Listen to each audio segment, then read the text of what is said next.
মুহূৰ্তত উপস্থিত আছো ৰনপাগলি ঝাপচিয়াবাৰী তৃতীয় খণ্ডত। তো 24 তাৰিখে সুৰেন চন্দ্ৰ ৰায় যিটো নিখোজ হৈ যায়, এখেতক আজি পোৱা হৈছে, উদ্ধাৰ কৰা হৈছে। এখেতৰ মানে কি হৈছে আপোনালোকে পোনপটীয়াকৈ মই আপোনালোকৰ আগত উপস্থিত আছো। মই প্ৰশান্ত ভকত বিগ এনি অসমে আপোনাৰ লগত স্পষ্টীকৰণ দি আছে। ইয়াৰ আগতে এটা নিউজ হৈছিল, এখেতে গুৱাহাটীত ৰিক্সা চলাইছিল, কিন্তু হঠাৎ কিবা দুজন কাষ্টমাৰে আহি ৰিক্সাত উঠিছিল, উঠাৰ পিছত মানুহজন অজ্ঞান হৈ যায়, মানে অসুস্থ হৈ যায়, আৰু তাৰপিছত আৰু একো ক'ব নোৱাৰে। আজি আমি পোনে পোনে আহিছো, মই ইয়াত উপস্থিত আছো, পোনে পোনে এখেতৰ পৰা আমি জানিবলৈ চেষ্টা কৰিম আচলতে ৰহস্যটো কি হৈছিল, আৰু এইবিলাক মানে গাঁৱৰ পৰা যিবিলাক দুখীয়া শ্ৰেণীৰ মানুহ কাম কৰিবলৈ যায়, এনেকুৱা ঘটনা আমাৰ অসমত সঘনাই ঘটি আছে। তো মই পোনে পোনে জানিবলৈ চেষ্টা কৰিম এখেতৰ পৰা আচলতে ঘটনাটো কি হৈছিল, মানে কেনেকৈ ৰিক্সা যেতিয়া চলাইছিল আপুনি। ঠিক আছে, তো দুজন মানুহ আছিল। আচ্ছা, কওকচোন। দুজন থাকোঁতে তাৰমানে সিহঁতে মোক কৈছে তই থাক, মই আৰু যাম। তাৰপিছত একজন আছিল বৰ্ষী, একজন নামি গেল। নামি যে মানে আছে 10-15 মিনিট নাই ময়ো আছো। কোনখিনি ঠাইত এইটো জায়গাটা? তাৰমানে বেটাপাৰা মানে পাড়ায় দুৰ্গা মন্দিৰটো পাড়ায়, বেটাপাড়া দুৰ্গা মন্দিৰ পাড়ায় নকৰা নাপাও, কাৰণ মানে ঘোড়া মাৰা নাপাও আগে।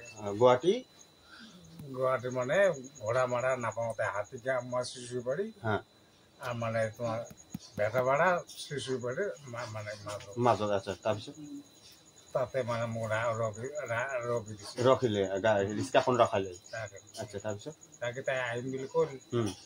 একজন আছে, একজনে নামি গ'ল ৰিক্সাৰ পৰা।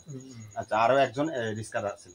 আচ্ছা, তাৰপিছত তাই কৈছে একজন যাবে, একজন যাবার নাই। আচ্ছা, কয় বলে আছে।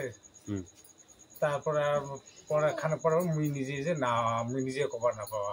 আচ্ছা আচ্ছা, তাৰপিছত তাৰমানে দুজন উঠিছিল, দুজনৰ পিছত এজনে নামি গৈছিল আৰু এজন আছিল। এজন থকা সময়ত তাৰপিছত কিবা কৰিছিল, হয়তো গেছ নিক্ষেপ কৰিছিল, নতুবা কিবা এটা মানে আপুনিতো একো খোৱা নাছিল, কিন্তু যিজন উঠিছিল ৰিক্সাত তেওঁ কিবা এটা লিকুইড তাৰমানে কৈছে এখেতে, কিন্তু এখেতে একো খোৱা নাছিল। নিশ্চয় কিবা এটা গেছ, তেনেকুৱা নিচাজাতীয় দ্ৰব্য কিবা এটা কৰিছে, তো এখেতে আৰু পাছত মানে গম পোৱা নাছিল।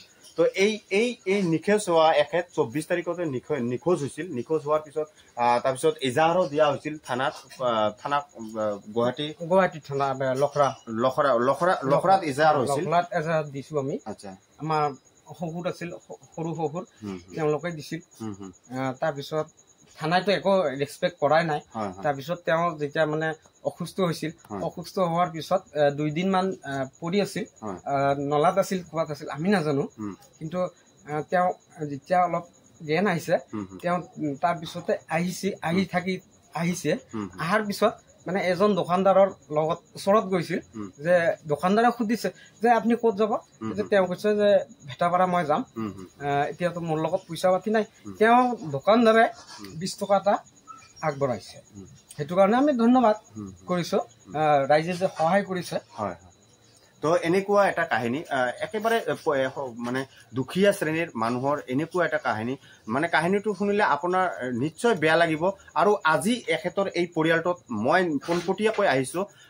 তো এখেত হৈছে মানিক সৰকাৰ এখেতৰ জোৱাই হয়, সম্পৰ্কৰ সূত্ৰৰ জোৱাই হয়। এখেতে জনোৱা মতে ইয়াৰ আগতে যিটো আগমনী 24 লাইভত নিউজ প্ৰচাৰিত হৈছিল যে নিখোজ হোৱা বুলি, তো আজি এখেত উদ্ধাৰ হৈছে। গাঁৱৰে কোন পাইছিল? গাঁৱৰ কোনো পোৱা নাই, তেওঁ নিজে আহিছে। এতিয়া মানে আমাৰ গাঁৱৰ আমাৰ এজন দাদু শহুৰ হয়, কি নাম? নীতিন বৰ্মন। তেওঁৰ লগত ঘৰত উভতি আহিছে। আমাৰ তাৰ কাৰণে আমি ভাল পাইছো।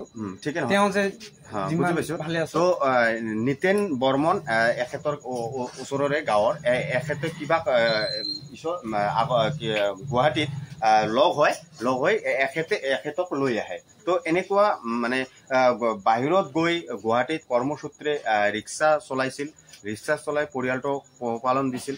কিন্তু আজি হঠাৎ আজি এই পৰিয়ালটোৰ মাজত মুখত হাঁহি বিৰঙিছে, কাৰণ 2 দিন আগতে 24 তাৰিখে নিখোজ হৈছিল মানুহ একদম শোকাকুল অৱস্থা এনেকুৱা অৱস্থাত পৰিণত হৈছিল তো আজি এখেতে জনোৱা মতে যে মানুহজন উদ্ধাৰ হৈছে এইটো এটা ডাঙৰ কথা কিন্তু তাৰ উপৰিও আৰু এটা বেয়া লগা কথা হৈছে যে অসমত সঘনাই এই ঘটনাবিলাক হৈ আছে যাতে এই ঘটনাবিলাকৰ ওপৰত যাতে চৰকাৰ তথা প্ৰশাসনে যাতে চোকা দৃষ্টি ৰাখে তাৰ কাৰণে মই বিজ্ঞানী অসম তৰফৰ পৰা মই জনাই আছো আৰু লগতে মই পোনপটীয়াকৈ মই পৰিয়ালৰ বৰ্গৰ লগত দুআষাৰ মই জানিবলৈ চেষ্টা কৰিম এতিয়া আপোনালোকক কেনে লাগিছে নিশ্চয় ভাল লাগিছে হয় কি হয় আপোনাৰ দেওৰ হয় এতিয়া নিশ্চয় ভাল লাগিছে তো যিদিনা হেৰাইছিল নিখোজ হৈছিল সেইদিনা কেনেকুৱা লাগিছিল সেইদিনা মন বেয়া নিশ্চয় বেয়া লাগিছিল মনত দুখ লাগিছিল তো এনেকুৱা ঘটনাটো হৈ আছে তো আপুনি কি কয় এতিয়া কি কব যে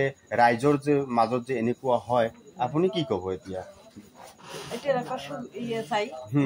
বিচাৰ মানে এনেকুৱা যাতে নহয় কাৰণ আজি আপোনাৰ পৰিয়ালৰ লগত এনেকুৱা ঘটনা ঘটিছে যদি বেলেগ এটা পৰিয়ালৰ লগত যদি এনেকুৱা ঘটনা ঘটে তেন্তে নিশ্চয় তেখেতক সকলোকে বেয়া লাগিব আৰু আজি আপোনালোকে পাইছে কাৰণে নিখোজ ব্যক্তিজনক আজি উভতাই পাইছে আপোনাৰ মনত আনন্দ বিৰাজ কৰিছে হয় নে নিশ্চয় ভাল লাগিছে আৰু এনেকুৱা দিন আহিব হয়তো কাৰোবাৰ ফেমিলিৰ এনেকুৱা মানুহ কাম কৰিবলৈ যাব কাম কৰি পৰিয়ালক খুৱাব কিন্তু হঠাৎ দেখা গ'ল নিখোজ হৈ গ'ল মানুহজন নোহোৱা হৈ গ'ল তেতিয়া নিশ্চয় বেয়া লাগিব সকলোৰে হয় নে নাই তো আজি নিশ্চয় আপোনালোক উপস্থিত আছে ইয়াত তো আপোনাৰ কি হয় তো নিশ্চয় এই ঘটনাবিলাক আপোনালোকে গম পাইছে মানে যেতিয়া ফোনত চুইচ অফ হৈছিল নিশ্চয় কেনেকুৱা লাগিছিল নিশ্চয় বেয়া লাগিছিল তো আজি আপোনালোকে আজি যে মানুহজনক পাইছে ইয়াত তো আপোনালোকে এতিয়া কি কয় হয় ঠিক আছে আপোনালোকে চাই থাকক মই প্ৰশান্ত ভকতৰ সৈতে বিজ্ঞানী অসম।